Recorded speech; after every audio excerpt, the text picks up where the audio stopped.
Hello foxies, and welcome to episode 1 of Mixed Media Diaries. I am a foxy artist, and this is the start of my weekly journey where I dive into new art mediums, experiment like crazy, and share the real tips, struggles, and surprises I discover along the way.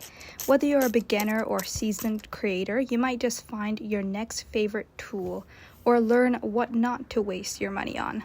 Let's get into it. As you could probably tell by the thumbnail of this video, today I am trying Himi Gouache, those jelly-like paints that everyone is obsessed with. Prior to this video, I've tried painting with gouache twice. This is the first time I've painted with gouache, and this is the second time I've painted with gouache.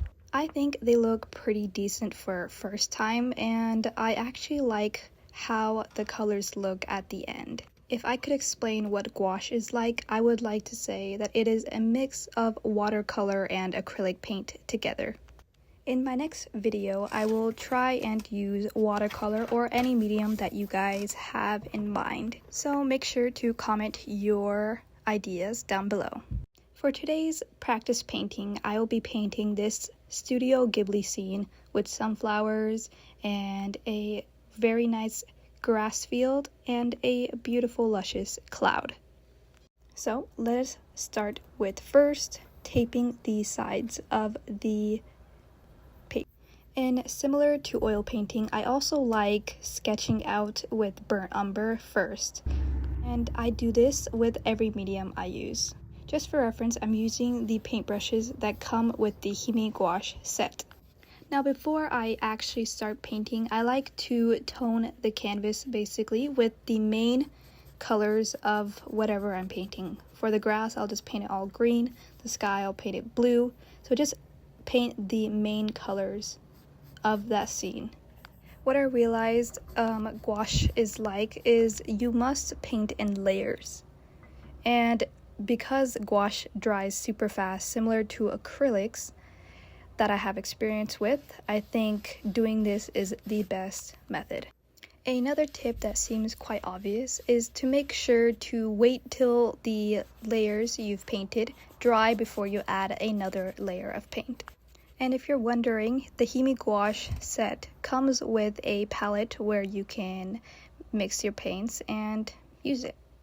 You might have seen in the start of the video that my gouache paint is kind of very dry. That is because I bought it a very long time ago and forgot that I had it until very recently. So I would like to say to try to refresh your gouache paints every month or every week if you can. And yeah, here I'm saying that I like to paint from the back to the front. So the sky, the clouds, the grass, then the sunflowers.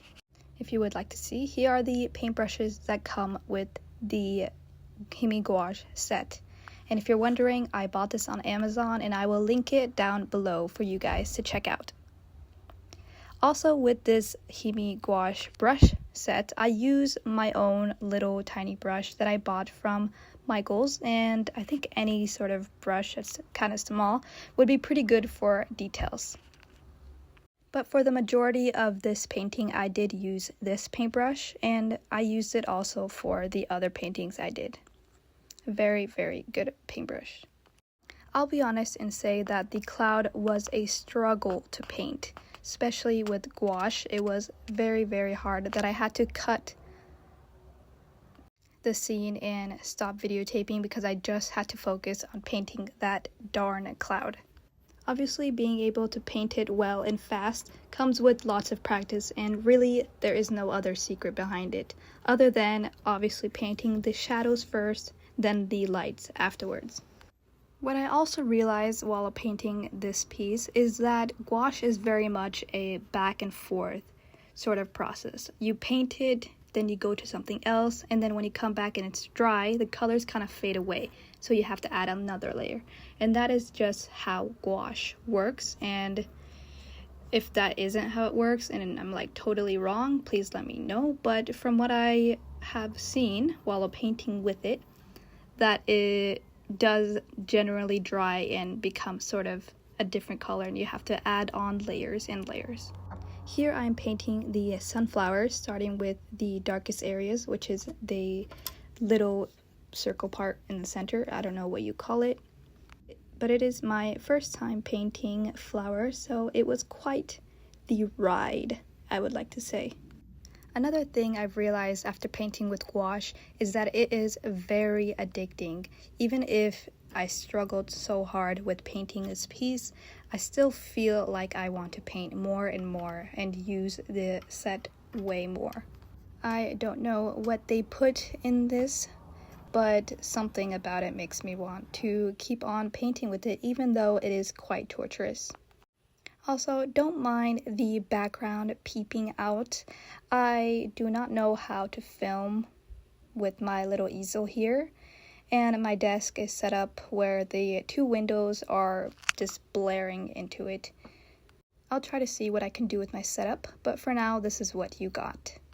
Similar to oil paint, gouache painting is also going from thin to thick, which means start off in a sort of layered wash like a watercolor and then move up to being thicker and thicker until you're only using just the paint without any water. And I like to use that for whites. At the very end, when I do add highlights, I just like to go in, dip my brush in the white paint without any water and just put it on there. And that also helps with adding texture to your painting.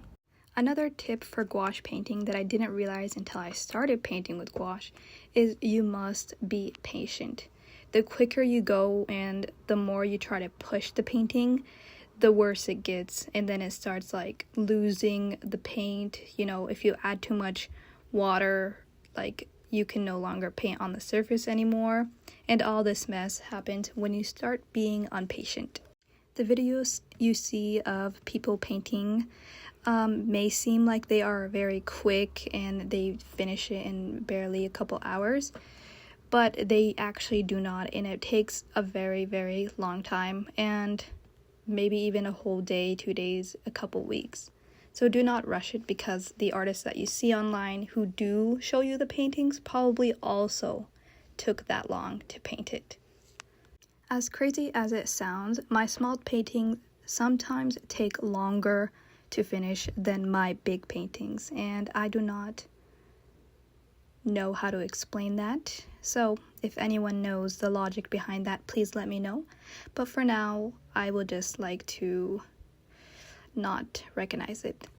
I really hope that you guys got enough tips and tricks on gouache painting in this video, as I am still also learning more. Maybe in a couple months or a couple weeks, after I get more practice in gouache painting, I will make another video with upgraded tips and tricks that I realize I have found on gouache painting.